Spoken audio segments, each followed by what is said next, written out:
wealth means different things to different people. But when you are fortunate and you become wealthy, what you'll find is most of those people do not take a lot of risk. And they invest in things that are very long term. They don't use a lot of debt in most cases. They don't use leverage when they're investing. They don't take very speculative positions on. You hear that they might buy Bitcoin or they may, buy a speculative stock, but if you look at it as a percentage of what they're worth, it's nothing. Right. And so they're willing, when they're making that investment, they're saying, I'm willing to lose it. It's entertainment almost for me. It's not something I think that I'm going to have to live off.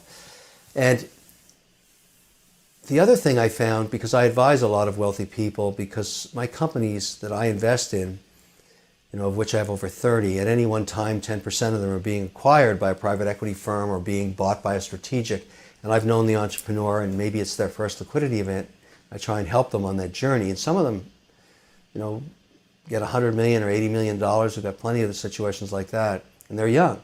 And what happens is you find out later that entrepreneurs are actually really bad investors. They're very good at running a business and they focused myopically on that their whole lives, but when they actually get liquidity, it's usually their husband or wife that was the person that was taking care of the family and mitigating the risk, and they're the ones that are the better investor. And that's why I say in a family you have to have a team approach.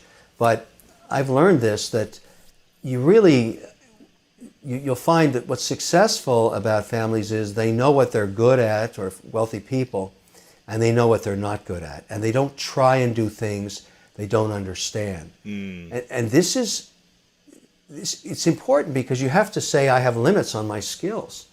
I know what I'm good at, but I've been very fortunate and I'm not going to go risk anything now doing something I don't know.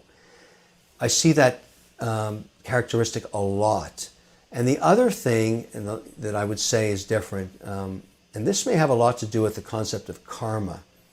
Another lesson I learned from my mother, that if you're successful and you talk to wealthy people, you'll always find that there's something that motivates them to be philanthropic, to give money to something that matters to them. And that's the whole idea of giving back. You've been successful and you have to find the cause that motivates you. You're willing to spend your time and money supporting. That is a big difference, because if you believe in karma, and I do, when you do that, it kind of protects you against the horrific downside of something bad happening to you because you're just so greedy.